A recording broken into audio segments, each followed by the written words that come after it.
Welcome back to another video. So as you've seen from the title of this one, it's all about the Honor X9 Pro.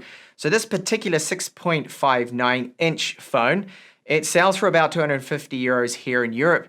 And it offers, for that price, quite a bit when you look at the spec sheet. So 4,000 milliamp hour battery, 3.5mm headphone jack support that a lot of manufacturers are dropping.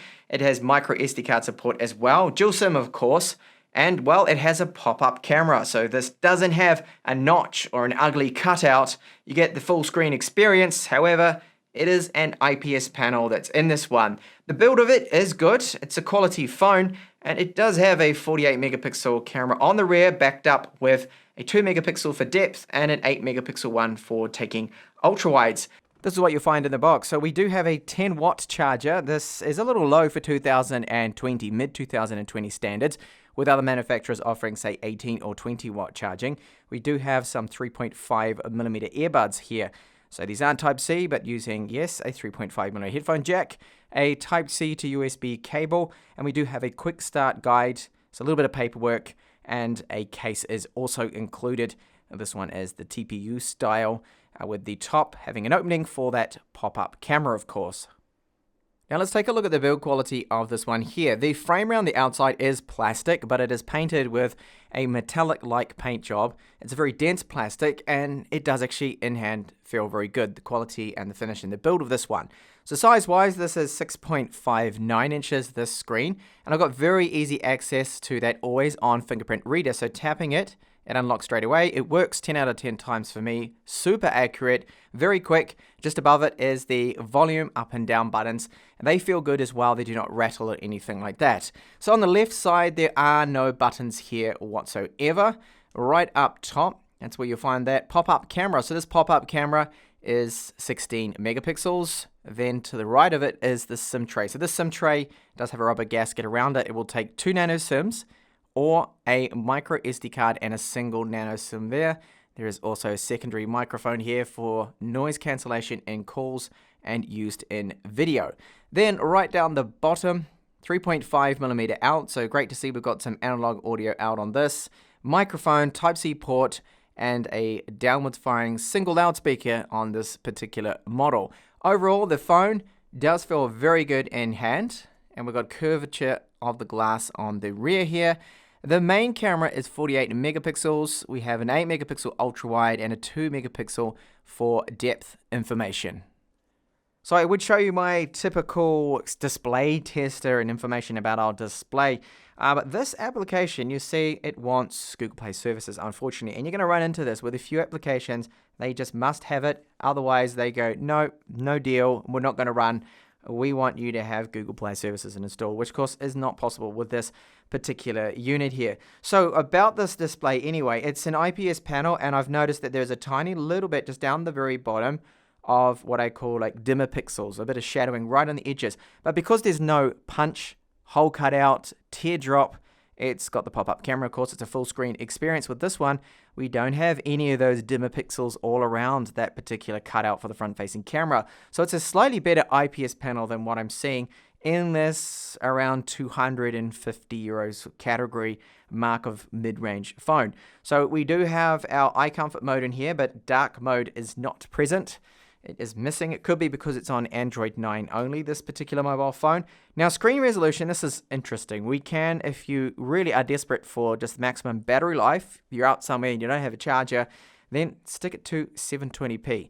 That will really give you an additional few hours of screen on time if you really need it. Now, smart resolution is actually on by default, so when it's required, it will switch between it. So it'll be swapping between 720p and 1080. But for the purposes of my review, because all the other phones I review at native screen resolutions, I'm going to, and have kept it all the time, on the maximum Full HD Plus resolution with this one. Now let's look a little bit more about this screen. We've got our color modes here. So out of the box, it's vivid. I find that just way too oversaturated. I keep it on normal, and the white balance then to my eyes looks a little bit more correct. Now in the sun, how does it fare? 560 nits is the maximum brightness I have measured on my unit, and I can still make out and do things in direct sunlight, and that's the main thing there. So it's not actually, I feel, a bad IPS panel at all that Honor have put in this model. So screen gestures, touch response, edge touch response and palm rejection is all actually very good and excellent. The UI performance as well, very, very good. I'm noticing that it's quick and it is smooth, aided by the fact that it does have 6 gigabytes of RAM and, well, not 4. I think the 6 definitely helps. 7 nanometer, the Kirin H10. Doesn't seem like much of a slouch at all. Now, notifications are all coming through and things. And let me touch a little bit more on, well, the app gallery here with Huawei. So most of the apps you want, so you say, okay, I want to play PUBG. I want to install PUBG. And, oh, look, PUBG is there.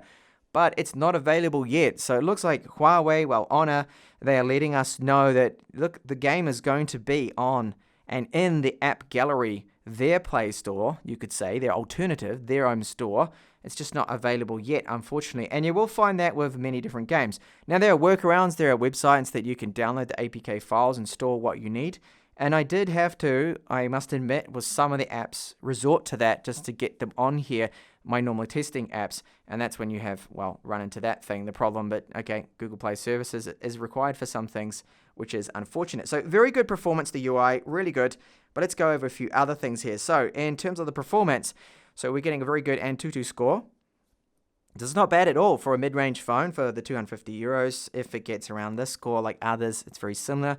That is actually beating out, for example, the Snapdragon 720 and the 730. Storage speeds, good, very good. Sequential reads are great. Sequential writes are a little bit lower there, but it's actually not bad at all. And the random writes is also very good. So that is nice and quick and fast there. So I did check out to see if we've got Widevine level 1 cert.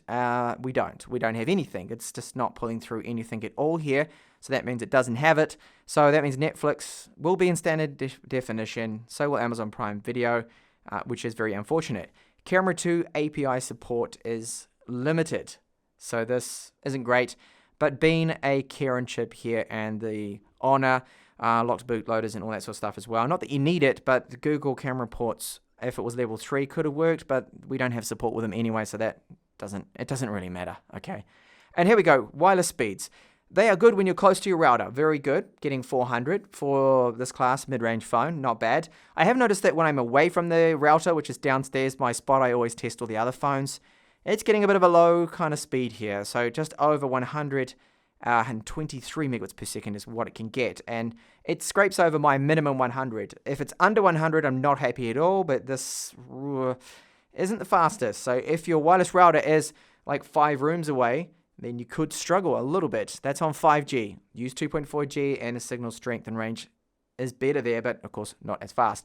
So you're going to have approximately about 245 gigabytes of free space on this one on first boot here, okay? And the battery time to charge it, so this was from 6% to 100% here. It took me 132 minutes. So why is it so slow? Well, it's only a 10-watt charger.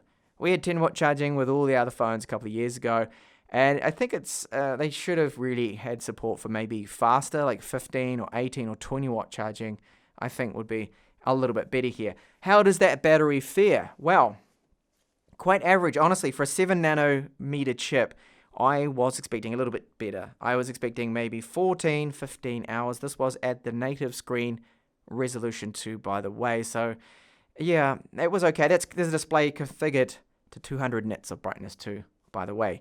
So, yeah, it will last most people, I think, 2 days, this phone still. I am on the latest software version here. So, this is EMUI 9.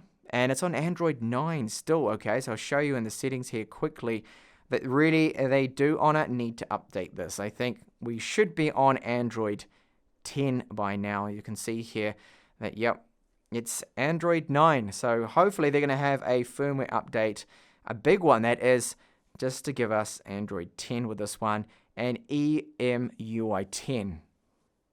So I've tested out the Bluetooth tech, and I haven't had any disconnects or anything funny there. Sounds fine. Wired connection as well, so using 3.5mm headphones, in-ear ones. It does sound excellent to me. It could maybe be a little bit louder there.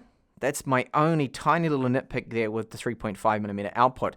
Voice call quality sounds fine. No problems there. So we have a single downwards firing loudspeaker right here, and I'm going to give you a sample now at 100% volume.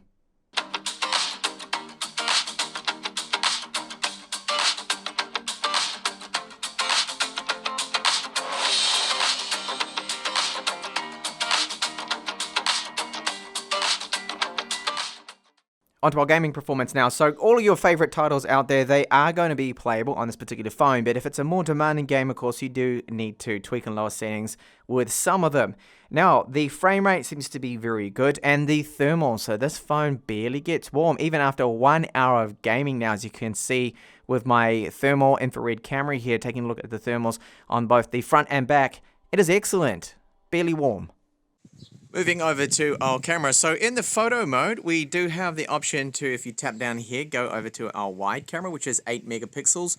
And tapping here is 2 times, so that's 2 times digital from the main 48 megapixel sensor. Now video mode, we do only have 1080p maximum with this one right here. Portrait, that's pretty self-explanatory. Night mode as well. And if I jump over here into more, you'll find then our Pro mode. So under Pro mode, we have a shutter rate that goes right up to 30 seconds, and ISO goes up to a very large for a cell phone sensor, 102,000. So with our front-facing camera, we do have electronic image stabilization, and this quality is okay. Now it is overexposing sometimes a little bit. Difficult conditions too for this front-facing tiny little sensor because I've got a white wall right here. Now the audio bitrate is 192 kilobits per second. It sounds okay, but depending on how I have my hand actually holding it, I have noticed that the microphones can sometimes pick up like a little bit of echo and wind noise too because, well, it is windy here. So here's our video. I do apologize for the wind noise. It's always windy here at the moment. So you can swap when recording over to the ultra wide camera. We do have some electronic image stabilization. This is 1080p, so no 4K option, but we do get 1080p up to 60 times 2 digital. And you can see walking ahead that the electronic image stabilization is okay, but it's certainly probably not the best I have seen, nor is this video quality. I would rate it as average. We do have 192 kilobit per second audio bitrate.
Alright, so as you saw from those samples with the photos, that it can, the main sensor, take a decent image. The ultra wide isn't bad either. So in that photo department, I think it's good, but video needs a bit of optimization. Some of the photos as well still I feel need just a little bit of tweaking and optimization there. Now the video quality, it's average, and the bitrate is good with the audio, but sometimes there's that like a little bit of funny kind of echo that comes in just now and then when recording, which is another thing I just wanted to point out.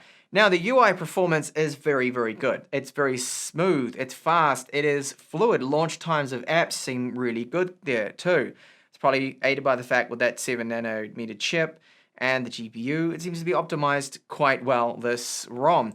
The games, the gaming performance, and then the thermals, very good there, but this is where I come into the big hurdle with this phone and with this brand and Huawei, that not all of your favorite, your common apps that you're used to are you going to be able to find? And if you do find alternative methods of getting them and installing them, you don't actually know whether they're going to work or not, because some will come up with that message saying it needs Google Play services and you cannot go any further. The game will not load. That's it. Now, it's good to see, though, with the app gallery that they are actually sorting it out. They're getting more applications, getting more developers behind them. So it's all a process. It's going to take time. They're going to get all the major developers to eventually move over and have a separate, a segregated version away from Google Play services to have it then running on the Huawei app gallery. And it's good there that they do point out games that are future up-and-coming, very popular titles like PUBG. I searched it. It's there, but coming soon. You can't install it yet. Not yet, at least. And then, of course, your backups, your save games, and things like that. So really, build quality as well is excellent with this phone. Charge time's disappointing, a little bit slow. Battery time as well. I was expecting a bit more. Now, for most people, this will still be a 2-day phone, I feel, out of my time using it and normal kind of phone use, like you're not just gaming constantly all day, then it will go for the 2 days. But I just expected a little bit better in that fixed battery benchmark, considering 4,000 milliamp hour battery compared to other phones. Should have gone for a little bit longer, and the 7nm chip that this does have. So really, it all boils down with this phone. If you can pick it up and you get one, if you can live really without having some of your favorite apps there. I know some people out there, they want to completely cut ties with Google, then this is the phone for it, because, well, because it doesn't have it. None of the Honor and Huawei phones now do. I think the last one that I used that had it was the P30 Pro, and sadly, it's just the way things are with this phone here. So thank you so much for watching this review. I hope you did like it, and I do hope to see you back in the channel. I'll see you in the next one.